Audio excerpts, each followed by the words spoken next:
अस्सलाम वालेकुम नाज़रीन, DH न्यूज़ में तव्हां सभिनी खे भली कार। मटियारी मां वजाहत अली सुमरो जी रिपोर्ट मूजिबि मटियारी वेझो ॻोठ मसूर खान चिलगणी में विशर फोक फोरम पारां अब्दुल हमीद मल्लाह जी मेज़बानी हेठि सालियाना सुगड़ कचहरी जो इनेकाद कयो वियो, जंहिंमें मशहूर गुलकारनि, लेखकनि, समाजी शख़्सियतुनि ऐं मुलाज़िम हुसैन चिलगणी समेत सिंध जे सियासी समाजी शख़्सियतुनि वॾे अंग में शिरकत कई।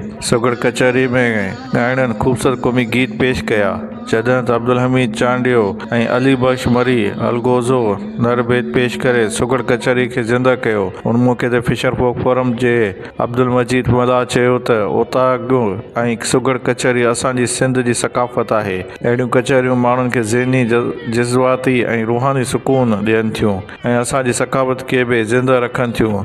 इन जो सिंध जे बाशऊर माण्हुनि खे पंहिंजे ॻोठनि में अहिड़ियूं सुगड़ कचहरियूं मुनक़िद करे सिंध जी सकाफ़त खे ज़िंदा रखण में पंहिंजो किरदारु अदा करणु घुरिजे। सुगड़ कचहरी में अली नवाज़ ॾेथो, अख्तर अली बुघियो, फ़कीर हुसैन बख्श, रोशन अली चिलगड़ी समेत ॿियनि वॾी तादाद में शिरकत कई।